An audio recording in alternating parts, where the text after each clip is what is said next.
Nel 2005, all'interno di un sondaggio di settore, la performance tenuta dai Queen il 13 luglio del 1985 durante il Live Aid allo stadio Wembley di Londra è stata votata come la migliore esibizione della storia del rock, piazzandosi al primo posto davanti a quanto fatto da Jimi Hendrix a Woodstock nel 1969. In questo video parlerò della storia che ruota attorno a quegli storici 20 minuti. Salve a tutti e benvenuti o ben ritrovati su Spigolature Sonore, il canale che parla di storie e curiosità dal mondo musicale. Il Live Aid, organizzato da Bob Geldof e Mike Ure degli Ultravox, è stato tra gli eventi musicali più importanti della storia del rock. Il 13 luglio del 1985 sul palco dello stadio Wembley di Londra e allo stadio John Fitzgerald Kennedy di Filadelfia si è tenuta in simultanea una grandissima rassegna musicale che ha ospitato molti tra i nomi di rilievo del mondo musicale. L'intero spettacolo ha avuto una durata di 16 ore, ma poiché le esibizioni di alcuni artisti sono state mostrate contemporaneamente nei due stadi, la durata totale del concerto è da considerarsi di molto superiore.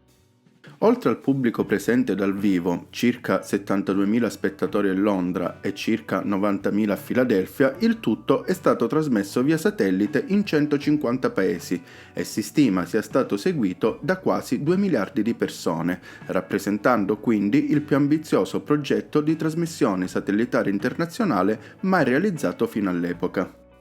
La regia dell'evento europeo è stata curata dalla BBC, che essendo una TV pubblica lo ha trasmesso senza pubblicità, mentre la regia americana è stata curata principalmente dal network ABC.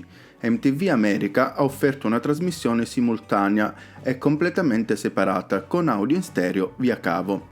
In questi ultimi due casi, però, lo show non è stato trasmesso nella sua interezza, in quanto è stato intervallato da interviste agli artisti e stacchi pubblicitari. ABC Radio Network ha diffuso per il pubblico americano il concerto alla radio e qualche giorno dopo anche molte delle esecuzioni mancanti dalla trasmissione originale. A metà concerto, Billy Connolly ha annunciato dallo stadio Wembley che il 95% delle televisioni mondiali erano sintonizzate sull'evento. La finalità del tutto era quella di raccogliere fondi al fine di aiutare l'Etiopia che in quegli anni stava attraversando una grave carestia. Per raccogliere fondi, la BBC aprì 300 linee telefoniche al fine di accettare donazioni con carta di credito.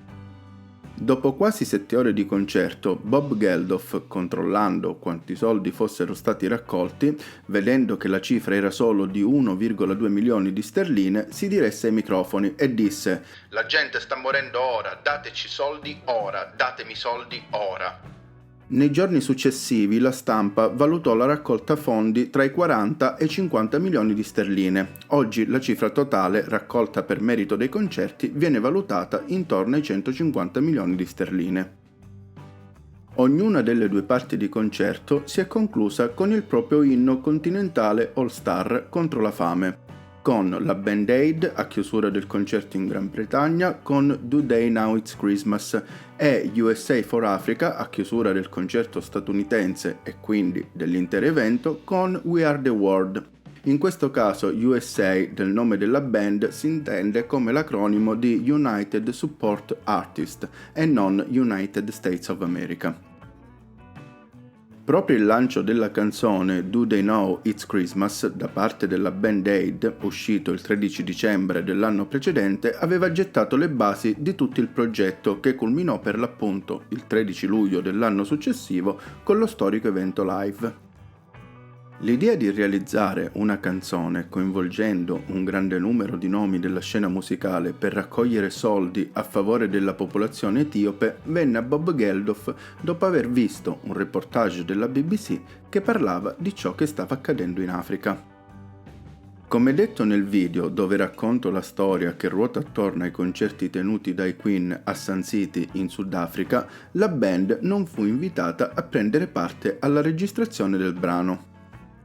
Ciò fu dovuto dal fatto che l'Unione dei musicisti aveva posto un embargo per suonare in Sudafrica, in quanto nel paese vigeva il regime dell'apartheid da parte dei bianchi a discapito del restante 80% della popolazione che era di colore. La scelta di andare a tenere dei concerti a Sun City da parte di Freddie Mercury e soci ha fatto sì che la band fosse inserita all'interno di una blacklist e che fosse etichettata come interessata solo al guadagno e come minimo non sensibile alle problematiche dell'apartheid.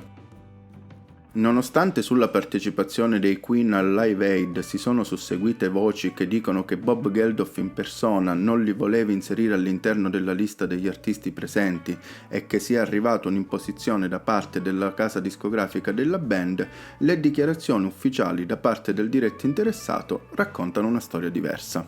Lo stesso infatti narra l'episodio legato ai Queen nella sua biografia Tutto qui del 1987. Qua si evince come l'artista irlandese abbia voluto fortemente la presenza dei Queen, i quali inizialmente si erano mostrati restii a prendere parte all'evento. La prima proposta alla band arrivò attraverso il musicista e amico comune Spike Hedney. Poiché a partire dagli anni '80 i dischi dei Queen presentavano un maggior utilizzo di tastiere, la band decise di avvalersi per i concerti dal vivo di un collaboratore che potesse suonare per l'appunto le tastiere e le chitarre aggiuntive. Il nome di questo collaboratore era Spike Hedney.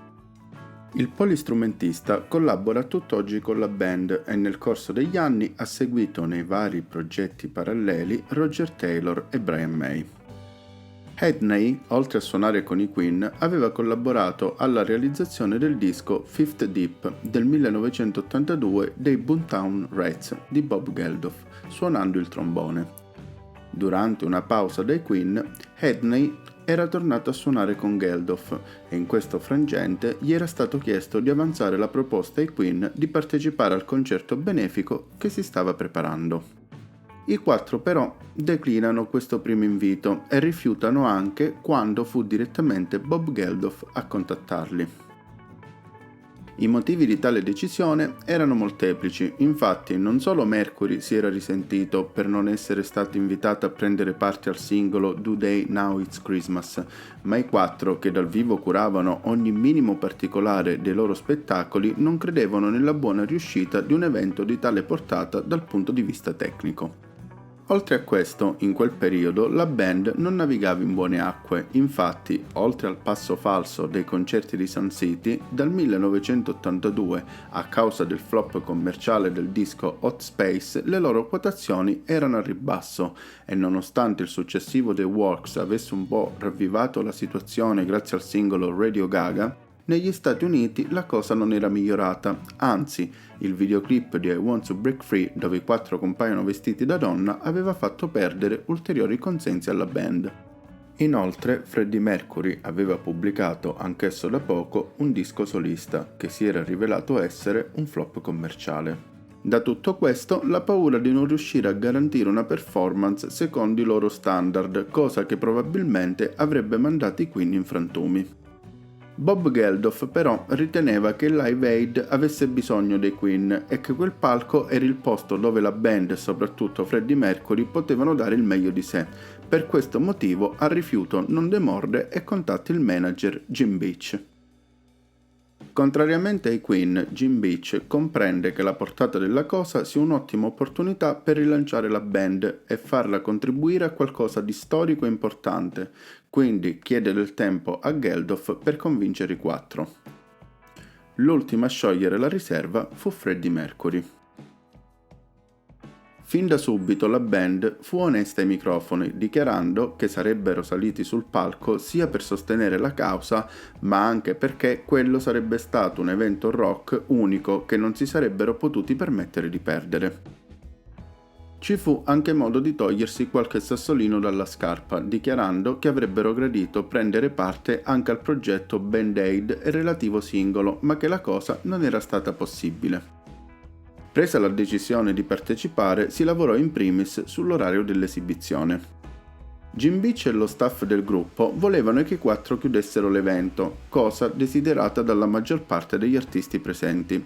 I Queen però optarono per una richiesta diversa, ovvero suonare tra le 18 e le 19, orari in cui si sarebbe collegata alla diretta il pubblico americano. Gli organizzatori diedero l'ok. A questo punto era importante lavorare sulla scaletta e provare al fine di perfezionare al massimo l'esibizione e sopperire agli eventuali problemi tecnici. La paura di non avere il suono desiderato era più che fondata, in quanto, data la numerosa mole di artisti, il Live Aid non consentiva la possibilità di fare soundcheck, ovvero la prova dei suoni. Tutto quindi doveva essere preparato nei minimi dettagli. Per questo motivo, il 10 luglio, i Queen si chiusero nello Show Theatre di King's Cross a Londra per giorni intensi di prove. Contrariamente ad altri artisti, la band optò per inserire il maggior numero di colpi in canna e prepararono uno spettacolo studiato per il pubblico dal vivo e quello televisivo. Dato il tempo ridotto dell'esibizione, solo 20 minuti, si decise di accorciare alcuni brani. La set list vedeva Bohemian Rhapsody in versione accorciata, che al posto della parte operistica si sarebbe fusa con Radio Gaga, singolo di maggior successo dell'ultimo disco, ma soprattutto con un ritornello super coinvolgente, perfetto per gli stadi dove il pubblico avrebbe potuto battere le mani a tempo. A seguire un duetto vocale tra Freddie Mercury e la platea, prima di procedere con un estratto sempre da The Works, ovvero Hammers Fall, pezzo scritto da Brian May, eseguito in versione accelerata e che per questo assumeva connotati ancora più rock e coinvolgenti.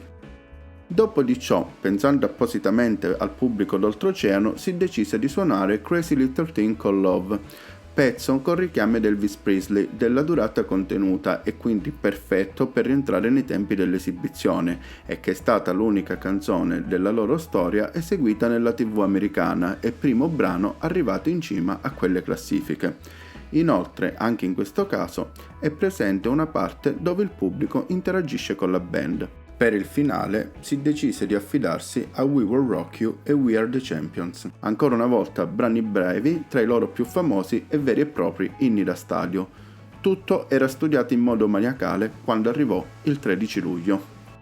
Alla cerimonia di apertura del Live Aid per i Queen erano presenti Brian May e Roger Taylor, mentre John Deacon e Freddie Mercury arrivarono successivamente. Giunto sul posto, Freddie Mercury fu fermato da Phil Collins che gli chiese un autografo per i figli. Phil Collins, tra l'altro, fu l'unico artista ad esibirsi su entrambi i palchi, dato che dopo l'esibizione di Londra salì a bordo di un aereo supersonico che lo portò in tempo a Filadelfia, della serie La magia degli anni '80. Prima di salire sul palco, l'attenzione tra i Queen era palpabile, erano preoccupati di avere problemi tecnici e un dubbio li attanagliava. Fuori c'era un pubblico di oltre 70.000 persone, ma tutta quella gente era il pubblico, ma non era il loro pubblico. Certo, magari qualcuno era là per i Queen e avevano già suonato negli stadi, anche per un pubblico più vasto, come ad esempio quello di Buenos Aires nel 1981 in Argentina, ma questa volta sentivano che non stavano giocando in casa, che non era come un loro concerto dove la gente non vedeva l'ora di vederli salire sul palco. Per rientrare nei tempi, gli organizzatori avevano piazzato un semaforo sullo stage che si sarebbe acceso di colore verde a 5 minuti dalla fine, giallo a 2 e rosso a tempo scaduto. I Queen, per tenere sott'occhio ulteriormente il tempo, decisero di piazzare degli orologi bianchi sul palco, cosa che, se si sta attenti, è visibile anche nel video dell'esibizione. Inoltre, mentre salivano, il loro tecnico del suono alzò il volume del mixer audio per donare a tutta l'esibizione un volume ancora più potente. Alle parole del presentatore che li introduceva, saliti sul palco furono travolti da un boato e da una grandissima energia che proveniva dal pubblico. Erano le 18:41. L'esibizione è storia e vi invito a rivederla, ma riguardando quelle immagini si capisce come quel palco e quella situazione fosse l'habitat naturale per Freddie Mercury, che, coadiuvato da una band al massimo della forma, offrì uno spettacolo indimenticabile non solo a coloro che erano presenti a Wembley, ma anche a quei quasi 2 miliardi di persone che lo seguivano da dietro la telecamera. La band, e il loro cantante in particolare, avevano una grande esperienza e dal vivo davano il meglio di sé, sapendo bene cosa e come fare per coinvolgere un vasto pubblico. Vedendo le mani della gente battere su Radio Gaga, Bob Geldof capì benissimo di aver fatto la scelta giusta a volere fortemente i Queen al Live Aid e fu il primo a giudicare questa esibizione come un live di altissimo livello, durante il quale il numero delle donazioni ricevute crebbe in maniera significativa. Scesi dal palco, Elton John si complimentò dicendo loro che con quell'esibizione avevano rubato la scena a tutti. Freddie Mercury esclamò «Grazie a Dio è finita», a dimostrazione della grande tensione che lo aveva accompagnato in tutta la preparazione dell'esibizione. Successivamente Brian May e Freddie Mercury risalirono sul palco per suonare Is This the World We Created, brano scritto in coppia dai due, estratto ancora una volta da The Works, che parla della povertà in Africa e che era perfetto per il contesto. Nelle interviste spesso Brian May e Roger Taylor ricordano quell'esibizione come l'apice della loro carriera e come la cosa abbia ridato slancio al gruppo per preparare il lavoro successivo e il tour che si sarebbe rivelato essere l'ultimo della loro carriera con la formazione storica che vede Freddie Mercury, John Deacon, Brian May e Roger Taylor. Detto questo, posso solo augurarmi che questo video, un po' più lungo del solito, vi sia piaciuto. Pertanto vi saluto e vi aspetto con altre spigolature sonore. Arrivederci e alla prossima!